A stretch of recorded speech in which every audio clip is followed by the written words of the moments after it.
Muy bien. Vamos a comenzar hoy con un concepto o varios conceptos que son muy interesantes y vamos a ver eh, lo que corresponde a la revisión de los conceptos de mares calcíticos, aragoníticos. Vamos a ver un poquito de la fotosíntesis, que ya lo vimos, pero en función de lo que representaría la relación no tanto con los mares calcíticos aragoníticos, sino con las formaciones de hierro bandeado. Y por último vamos a ver el efecto de la bola de nieve o el snowball effect. Vamos a continuar. Bueno, miren, esta gráfica es una gráfica que nos va a acompañar durante todo el semestre. Se me ocurrió ponerle números para poderla seguir con atención, pero primero me gustaría leer un poco la relación para que se den cuenta de lo que se trata la gráfica en cuestión. Es la relación en la química oceánica entre el magnesio y el calcio. Entonces, esta relación tiene que ver con los ciclos tectónicos y con sus respectivos cambios eustáticos. Y como todos saben, los cambios eustáticos son en los cambios que hay en el nivel del mar. Entonces, por un lado tenemos que las tasas de expansión oceánica tienen modificaciones de acuerdo con los periodos de megacontinentes cuando se unen las masas continentales y cuando se separan. Y esta relación tiene modificaciones que afectan a la mineralogía de la sedimentología y el material cementante de los organismos formadores de arrecifes. Los organismos formadores de arrecifes están en las plataformas calcáreas o en las plataformas continentales. Entonces, una baja tasa de expansión del nivel oceánico, de formación del suelo oceánico, nos corresponde a un nivel de magnesio alto, que es esta burbuja que está aquí. La burbuja del magnesio es grande, la burbuja del calcio es pequeña, y esto es lo que hemos llamado mares aragoníticos. Y una alta tasa de expansión o una tasa de expansión más grande nos lleva al efecto contrario, en donde el magnesio y el calcio van a ser similares. Y eso es lo que llamamos mares calcíticos. Y ustedes se preguntarán, ¿dónde se da esta relación de si hay más magnesio o más calcio? Bueno, pues esta relación se da en las ventilas hidrotermales.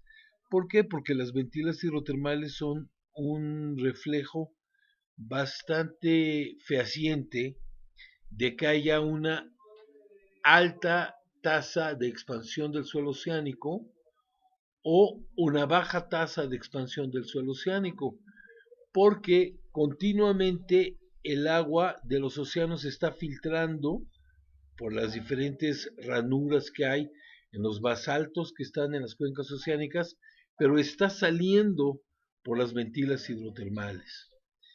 Vamos a decir que con esto en mente podremos empezar a analizar esta gráfica, que va a ser una gráfica que, que ocupa de los últimos 600 millones de años de lo que es el Fanerozoico hasta nuestros días. Entonces, para tal situación, preparé una diapositiva de factores que hay que tomar en cuenta. Por ejemplo, la producción alta de piso oceánico, que ya hablamos de ella, medida en el volumen de basalto acumulada en las cuencas oceánicas, lo vemos aquí. Esta es los kilómetros cuadrados por día, por año, que se produce. Entonces, estas zonas de la gráfica son zonas que nos representan una alta formación de suelo oceánico. Entonces, una producción alta de piso oceánico nos implica una actividad tectónica exacerbada, mucha actividad tectónica. En otras palabras, una producción de piso oceánico muy alta. Obviamente aquí no vamos a hablar de supercontinentes, sino vamos a hablar de la desgregación o la separación de los supercontinentes.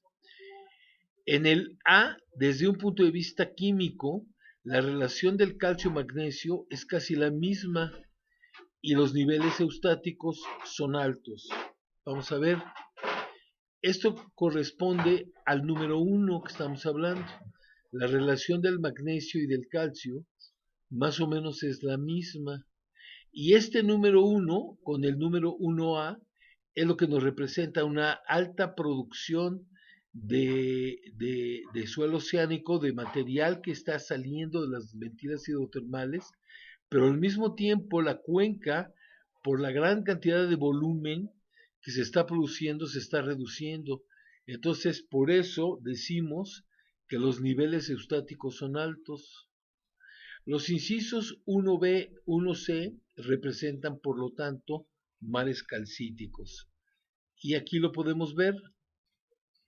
Los niveles 1B, aquí acuérdense, era 1A, 1B, mares calcíticos, y 1C, mares calcíticos. Por lo que nos estamos dando cuenta, entonces hay como un ciclo de mares calcíticos y mares aragoníticos.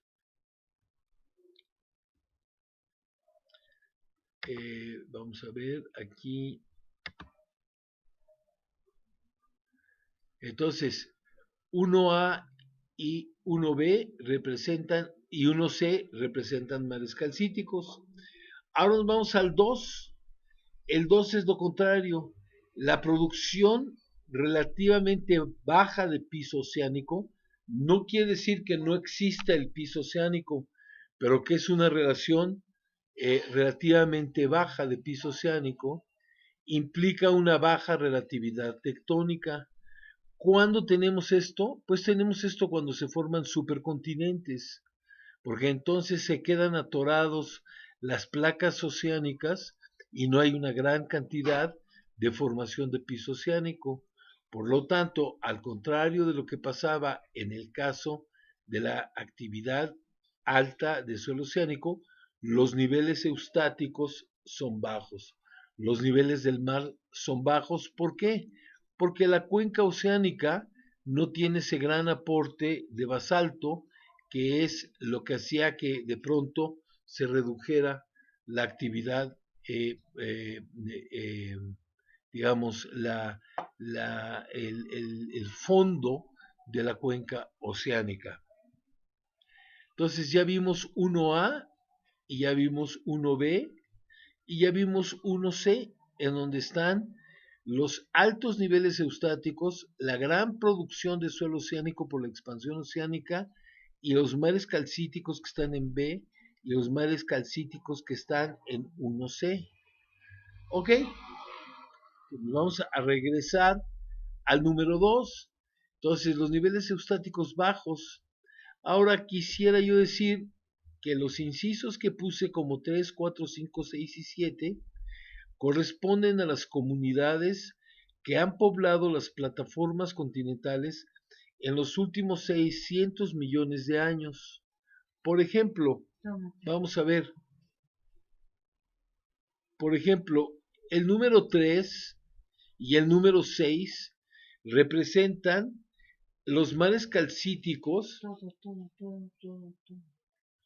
que están y que caracterizan el desarrollo de los corales tabulados y rugosos que estaban en las plataformas calcáreas, ahorita lo vamos a ver, así como algunas esponjas. El número 6, que es importantísimo, propició el desarrollo de un importante grupo de moluscos que se llaman rudistas. Vamos a ver a qué me refiero. Entonces ya hablamos del 1, ya hablamos del 1B, ya hablamos del 1C, ya hablamos del 2, ya hablamos del 2A. Bueno, el 2A no lo hemos tocado muy bien porque es los bajos niveles eustáticos y baja producción de piso oceánico. Pero ahorita vamos a hablar de los incisos 3 y de los incisos 6. El inciso 3, que corresponde a parte del cámbrico, ordovícico, celúrico, devónico y parte del carbonífero, se caracterizó porque en las plataformas calcáreas los organismos que las poblaron eran corales tabulados, corales rugosos y algunas esponjas, mientras que en el 1C los principales habitantes fue un grupo muy importante y que debe ser muy importante para México porque es el donde se acumuló el petróleo en el Cretácico, que se llamaron rudistas. ¿Qué es a lo que quiero llegar con esto? A que lo que nosotros pensaríamos que siempre las plataformas calcáreas han estado formadas por corales, que eso es lo que nos han enseñado en todos lados,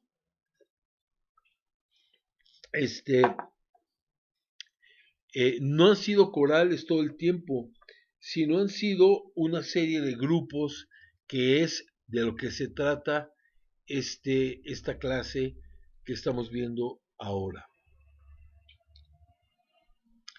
Entonces, como les decía, el inciso 3 es calcítico y se caracteriza por el desarrollo de corales rugosos y rugosos. El inciso 6 es muy importante porque se caracteriza de los rudistas. Pero ¿qué pasa en la otra parte? En la producción relativamente baja del piso oceánico. En la relación baja del piso oceánico tenemos los incisos 4, 5 y 7. Y estos incisos corresponden a los mares aragoníticos. El 4 representa algas, esponjas y briozoarios, fíjense bien, cuyos esqueletos son ricos en calcita magnésica. ¿Por qué? Porque el contenido de magnesio, como lo veíamos hace un momento, era mayor al contenido de calcio. Y el número 5 coincide con la aparición en los mares de los hexacorales o corales modernos. Fíjense muy bien que hay una diferencia entre los hexacorales y los corales del número 3 que eran tabulados y rugosos. Eso es algo muy importante que deben tomar en cuenta porque los hexacorales son afines a los mares aragoníticos, mientras los corales rugosos y tabulares eran afines a los mares calcíticos. Y el número 7 nos pone en contacto con la química y condiciones de los océanos aragoníticos que existen en la actualidad. Lo vamos a ver aquí. El número 12 es la parte que corresponde a las esponjas de las que acabamos de hablar y de las algas que tienen sus esqueletos altos contenidos de magnesio. ¿Por qué?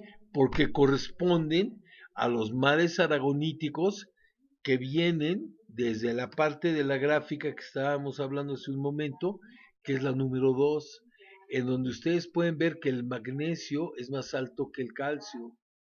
Vuelvo a repetir que esto se debe a las reacciones termoquímicas y que están sucediendo en las ventilas hidrotermales, de acuerdo con la actividad tectónica. Y el número, estamos en el inciso 4. El inciso 5, como les decía, es el inicio de los corales modernos. Aquí en su gráfica no dice hexacorales, dice corales modernos. Y estos corales modernos igual se vuelven a repetir a la parte del neógeno, ya en el Cenozoico, en donde se conforman las comunidades que hoy conocemos que existen fundamentalmente en términos de los corales modernos, de los hexacorales. Entonces, el número 7 nos pone en contacto. Y luego hay una nota pequeña que nada más quiero señalar, que muy al principio del Cámbrico corresponde a un grupo de esponjas raras que se llaman arqueociátidos.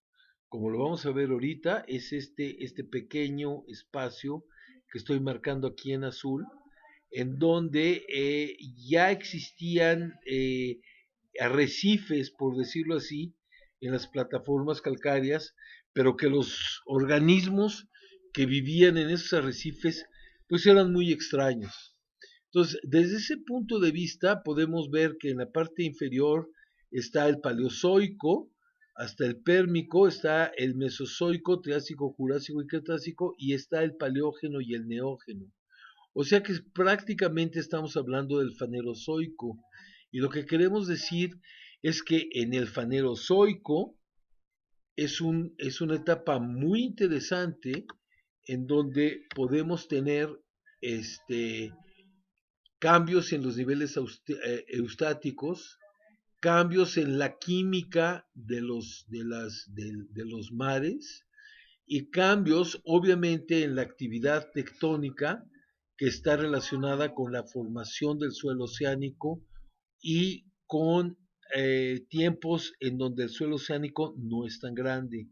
Lo que sería muy interesante señalar aquí es que cuando hablamos de una actividad exacerbada del suelo oceánico, no podemos pensar en el suelo oceánico como una plataforma que se va haciendo más grande conforme se va moviendo, sino acordémonos que el calor interno que sale del mapa hace que el fondo oceánico de alguna manera se expanda, se hinche de tal manera que esto es lo que tiene una implicación muy grande con los niveles eustáticos altos o con los niveles eustáticos bajos. Normalmente pensamos que los niveles eustáticos o el nivel del mar aumenta o disminuye con el derretimiento de los polos, pero el derretimiento de los polos comparados con la actividad tectónica del fondo de las cuencas oceánicas es muy bajo. En realidad, estos cambios eustáticos deben de tomarlos en cuenta como algo muy importante en términos de el aumento, la hinchazón, por decirlo así, del fondo oceánico por la formación de dorsales.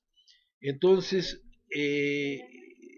esta gráfica la deben de tener en cuenta, viene en sus presentaciones y vamos continuamente a hacer alusión a ella porque el carácter histórico de nuestra clase va siendo que conforme veamos el Paleozoico, hagamos referencia a los cambios que hay en los cambios eustáticos y en los cambios de la química y de la actividad y continuamente lo hagamos en el Mesozoico y terminemos hablando de ello en el Cenozoico. Algo muy importante que debemos de analizar en un fenómeno que pasa entre el final del Carbonífero y principios del Triásico.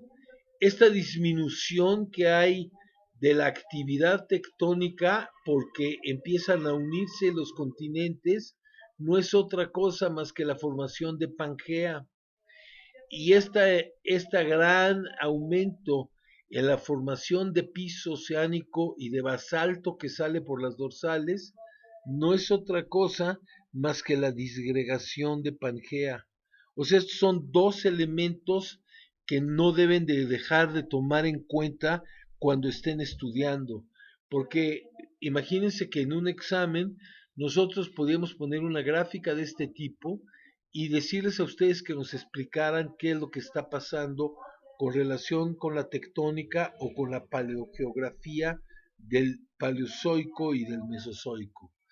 Entonces, con esta introducción, me gustaría pasar al siguiente tema que vamos a ver en esta ocasión. El siguiente tema que vamos a ver en esta ocasión tiene que ver con, ya lo vimos,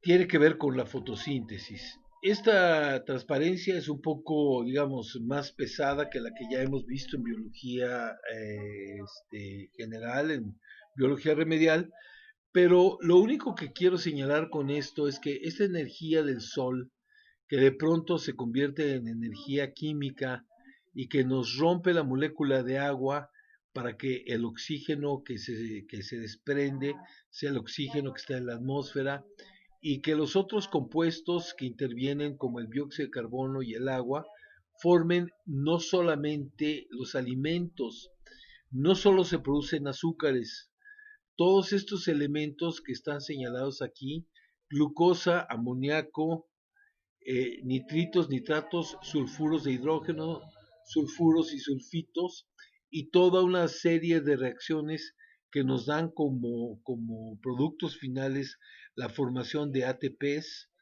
y sobre todo que tomen en cuenta que la fotosíntesis tiene una etapa a la luz y tiene una etapa a la oscuridad que se conoce como ciclo de Calvin. Pero este proceso es un proceso que cambió el curso de la historia de la Tierra. Realmente lo importante de esta transparencia es eso. Y vamos a ver en qué sentido cambia el curso de la historia de la Tierra. Bueno, pues cambia el curso de la historia de la Tierra por la producción de oxígeno libre. Y en esta transparencia tenemos aquí una escala donde está la historia de la Tierra, el inicio de la formación de nuestro planeta en 4.567 o 4.600 millones de años, redondeando, que está aquí. Y aquí en el eje de las Y's tenemos los porcentajes de oxígeno que ha habido en la atmósfera hasta llegar a un 100%. Entonces tenemos que esta gráfica, no obstante empieza el trabajo de las cianobacterias muy pronto, no hace que lleguemos a niveles altos de oxígeno y que tengamos un retraso, por decirlo así, en el hecho de que para que llegáramos al gran evento de oxidación de la Tierra del GOE, a donde empieza la vida o donde empieza el trabajo de las cianobacterias, que aquí más o menos lo estamos tomando como en 3.700 millones de años, tenemos prácticamente que la capa de ozono se forma como a los 2.300 o 2.500 millones de años. Entonces, redondeando, así como para que se entienda el punto al que quiero llegar, tenemos entre 3.500 que podría estar aquí, a 2.500 que está aquí, hay 1.000 millones de años en donde aparentemente no hay un aumento significativo del oxígeno en la Tierra. A esto le podríamos llamar una atmósfera transicional. A esta parte de aquí, con un porcentaje súper bajo de oxígeno, le podríamos llamar una atmósfera uh, anaeróbica, totalmente primitiva, anaeróbica. Al número 2 le podríamos llamar una atmósfera transicional, que es esta de aquí. Y al número 3 empezamos a tener una atmósfera oxigénica. Pero aquí lo importante que yo quiero señalar es que qué pasó en esta parte. Y esta parte es muy interesante porque es en lo que ya las tareas hemos visto los famosos sinks o los famosos fregaderos o sumideros de oxígeno. Por cierto, aquí para que se lo aprendan desde ahorita, actualmente la atmósfera, que sería esta de aquí, tiene un 78% de oxígeno, un 21% de, perdón, 78% de nitrógeno, un 21% de oxígeno y 1% de otros gases en donde el dióxido de carbono pues difícilmente ocupa un 0.04%. Entonces, aquí lo único que tiene interesante es que se les ha dado de llamar nivel Urey a las cianobacterias, nivel Pascal, en donde empieza Ediacara y los metazoarios, que ya los vimos, y el nivel en donde las plantas invaden el medio terrestre, que acaban de tener un control de lectura al respecto y el nivel de hoy que tenemos actualmente. Pero bueno, insisto, ¿por qué la importancia del oxígeno libre?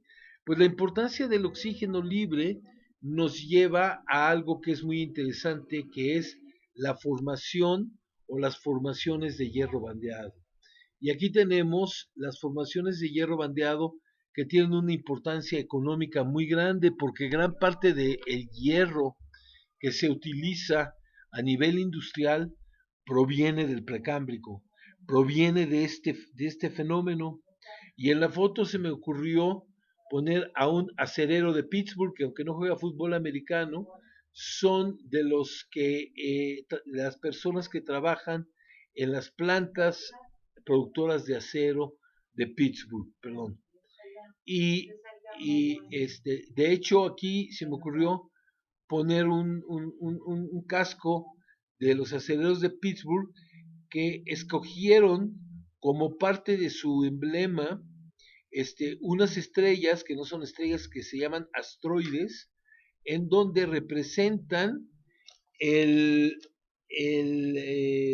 emblema de la industria acerera utilizada en 1960 por el Instituto Americano del Acero, en donde el asteroide amarillo representa el carbón, el asteroide rojo representa los depósitos de hierro bandeado de los que estamos hablando, y el asteroide azul representa el acero de reciclaje que se consigue después de que destruyen los automóviles y vuelven otra vez a fundirlo para total y lograr acero.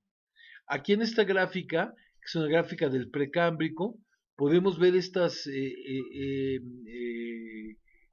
áreas en donde tenemos formaciones de hierro bandeado desde hace más de 3.800 millones de años en Groenlandia. Esto se ha discutido mucho. Tenemos esta parte que es muy grande, que viene desde parte del arcaico hasta ya bien entrado el proterozoico, y tenemos una parte pequeña a finales del precámbrico. Y este es uno de los fenómenos que una vez que existieron no se han vuelto a repetir en la Tierra. Y vamos a ver un poco en detalle en qué consiste todo esto. Pero ya en algunas de las preguntas que hemos hecho, podemos decir que las formaciones de hierro bandeado, igual que los estromatolitos, son unas de las primeras rocas sedimentarias de origen orgánico por la presencia del oxígeno libre. Esta es una transparencia muy interesante para que ustedes vean un fragmento, una muestra de hierro bandeado que tiene implicaciones inclusive en los mineral shows o como ejemplo o como material para un museo. Aquí se me ocurrió poner una foto de Rodinia, de la disgregación de Rodinia. La edad que da esta fotografía es de unos 750 millones de años. Acuérdense que Rodinia se formó hace 1.000 millones de años, en donde vemos en los puntos rojos donde hay formaciones de hierro bandeado. Y las hay en África, las hay en Australia, las hay en Norteamérica, en algunas partes de Norteamérica. Y si esto lo comparamos con un mapa de los recursos naturales de los depósitos de hierro, en efecto, vemos que en Norteamérica existen depósitos de hierro bandeado. Por eso Norteamérica llega a ser tan rico, porque se juntan depósitos de hierro bandeado con depósitos de carbón en la zona de Pittsburgh, como acabamos de ver, o en algunas partes de Canadá también. Vemos que en África, como veíamos en el mapa de Rodinia de hace 750 millones de años, hay formaciones de hierro bandeado que son los puntos rojos. Y vemos Australia con algunos depósitos de hierro bandeado. Para que vean que es muy importante que conozcamos el pasado de la Tierra, como para poder también determinar en dónde buscar o en dónde pueden existir elementos que en este caso son muy importantes para la economía. Tomemos en cuenta que donde existen depósitos de hierro bandeado, las sociedades pueden construir desde un alfiler hasta un portaaviones. Y vean que México, aunque tiene ciertos depósitos de hierro, pero son hidrotermales, y nunca va a poder ser una potencia que tenga una gran importancia en el acero. Y bueno, y aquí se me ocurrió incluir esta caricatura para que quede un poco más claro lo que son las formaciones de hierro bandeado. Entonces, en esta caricatura, primero se me ocurrió poner una pequeña leyenda que dice de dónde provenía el hierro. El hierro provenía de las ventilas hidrotermales, número 1, aquí las tenemos, de los volcanes y de la erosión de las antiguas erupciones. Aquí en este caso particular, lo que nos está marcando más bien son las ventilas hidrotermales. Y las ventilas hidrotermales, vean que están arrojando puras bolitas rojas, que quieren decir hierro en estado reducido. ¿Por qué? Porque no hay oxígeno libre. ¿Y el oxígeno de dónde provenía? Pues el oxígeno provenía ni más ni menos que de la fotosíntesis que producían las cianobacterias. Por eso me atreví a poner una diapositiva de las cianobacterias y produciendo fotosíntesis para que tengan una idea de lo que en un momento dado representa el origen de el hierro bandeado. Yo creo que estos elementos son elementos que debemos de tomar en cuenta para después ya entender de una manera muy fácil la formación del hierro bandeado. Volvemos otra vez a las ventilas hidrotermales que nos podíamos imaginar volcanes subaéreos y erosión en donde el hierro está llegando al océano en forma reducida. Pero de pronto aquí tenemos primera evidencia con vida que tiene distintas edades, ¿no? Aquí estamos hablando de 3.8 millones de años y aquí estamos hablando de 4.600 millones de años. O sea que nos podríamos ir a un poco más de 3.8 millones de años, en donde ya empieza a haber organismos que producen oxígeno. Y este oxígeno está marcado aquí por las bolitas azules.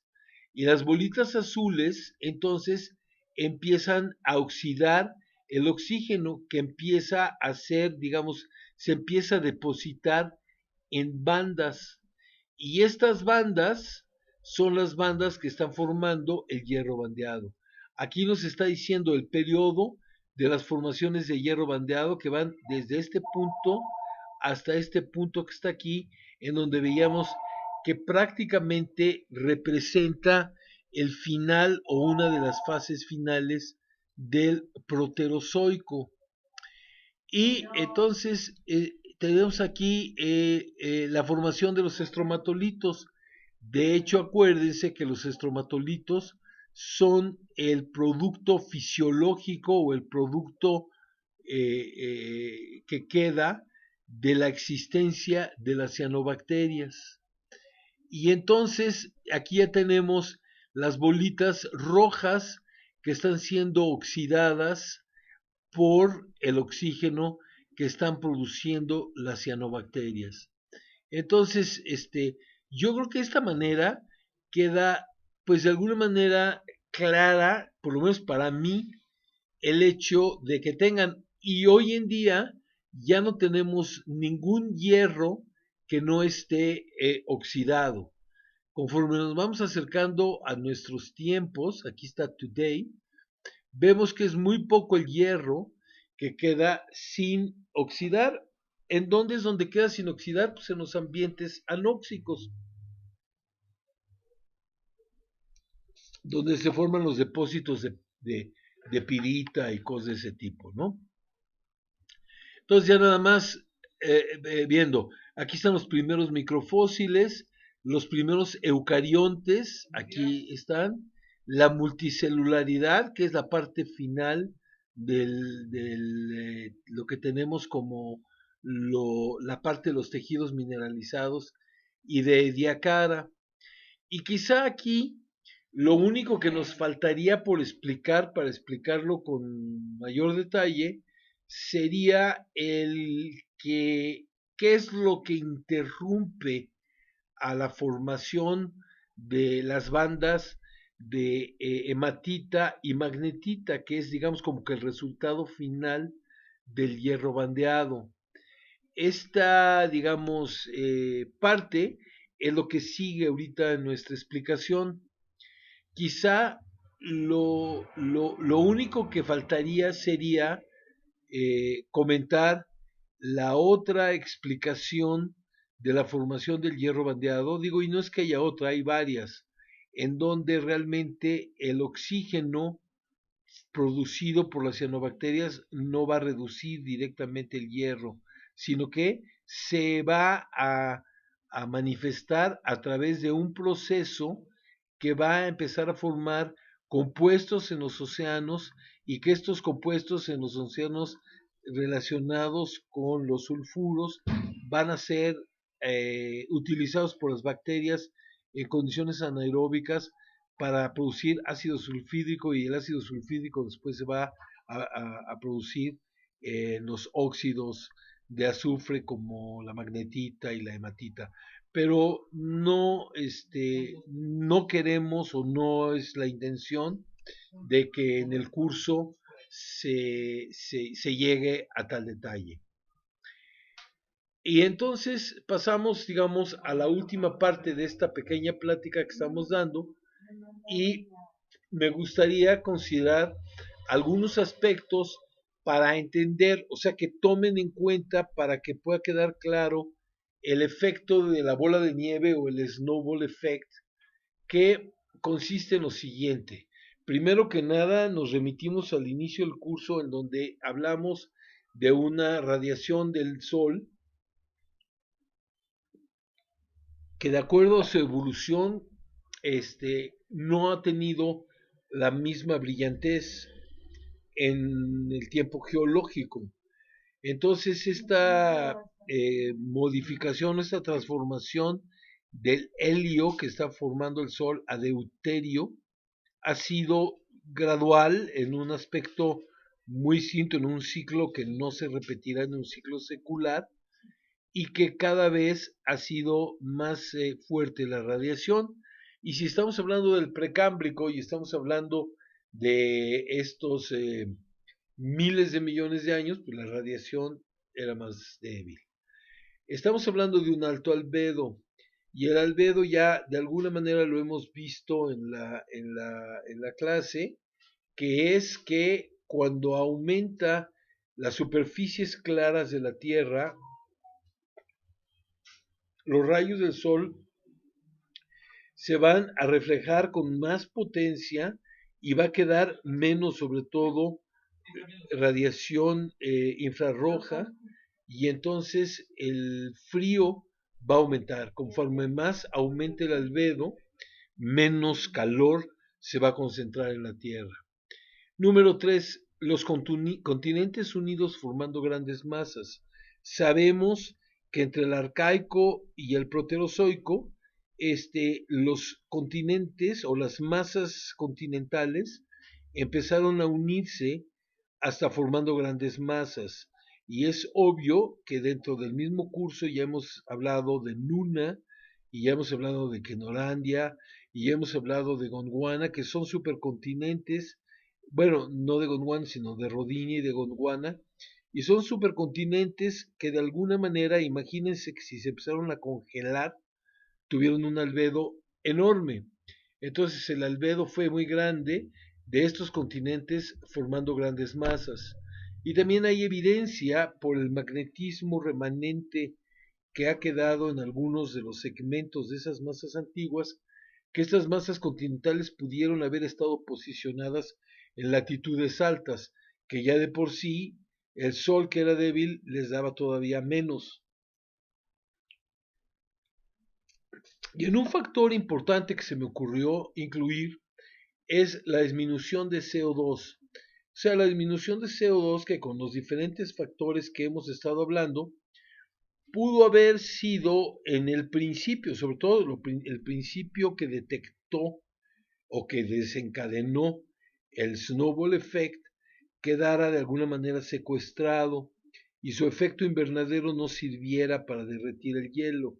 Claro que el dióxido de carbono lo podemos considerar un poco como, no tanto como villano, sino como héroe, porque la gran actividad volcánica que no dejó de funcionar, a la larga fue la que funcionó, la que propició que se empezara a derretir el hielo del snowball effect. O sea que el CO2 hay que considerarlo, la disminución de CO2 con cierta reserva. Pero entonces vamos a ver con un poco de detalle qué fue lo que pasó en la Tierra bola de nieve o el snowball, ¿no? Y esto es un efecto, pues, digamos, en cierto sentido, no simple, porque costó mucho trabajo que se encontrara. Tomen en cuenta que los geólogos que siempre están buscando evidencia en las rocas, uno de los aspectos más importantes es que encontraron tilitas o que encontraron restos de glaciaciones en lugares que por el magnetismo remanente que tenían las rocas donde las encontraban, principalmente en África, en Namibia, les indicaba que hacia las zonas ecuatoriales del Precámbrico se encontraban estos restos de glaciaciones. Entonces esto fue lo que desencadenó que empezaran a pensar que hubieran existido varios efectos de glaciación. Y de ahí se derivó la hipótesis del snowball effect. Entonces, las causas: debilidad de la brillantez del Sol, altísimos niveles de albedo, bueno, eso ya lo vimos, posición de los continentes, formando una sola masa.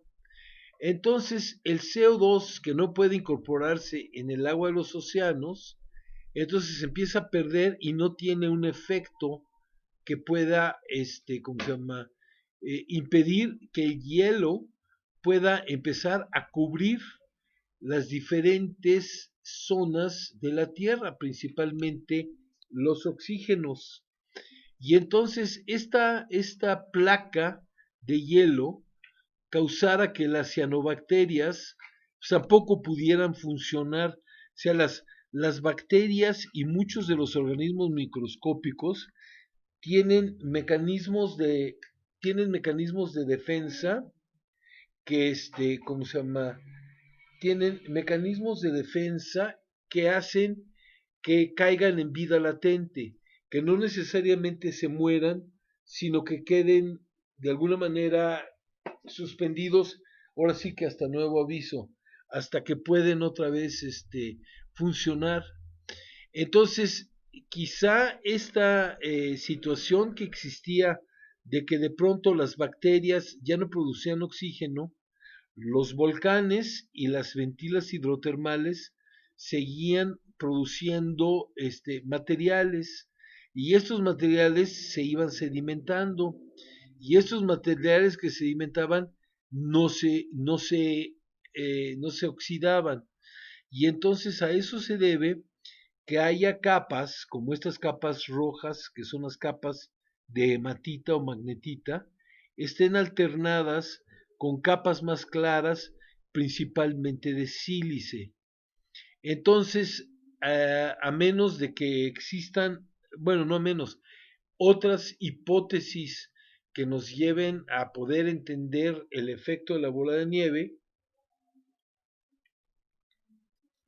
o el bandeamiento, ¿no? Del hierro bandeado, parece ser que esta es una de las ideas que más son socorridas dentro de la ciencia y que están muy relacionadas tanto las formaciones de hierro bandeado con con el efecto del snowball y sobre todo están muy relacionadas a que ese es un momento muy importante que causó una presión de selección muy grande sobre las biotas y que lo que termina con el precámbrico, podemos decir que en unos cuantos millones de años culmina con el Big Bang de la explosión animal.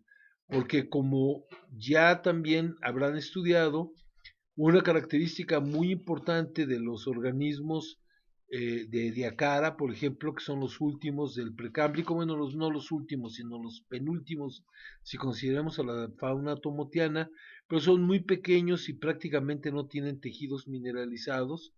De pronto en el Cámbrico va a haber una explosión en donde ya van a empezar a existir las conchas como las conocemos y los esqueletos internos y externos de carbonato de calcio y de hidroxiapatita. Entonces, todas estas condiciones de las que estamos viendo son muy importantes para marcar la gran diferencia en la Tierra, en la corteza terrestre y en la vida entre el precámbrico y el fanerozoico que comienza con el cámbrico. Entonces, estas son, digamos, algunas de las causas más importantes. Quizá vale la pena decir que en el precámbrico existieron varios snowballs hace 700 millones de años, 635 y 579, y que es el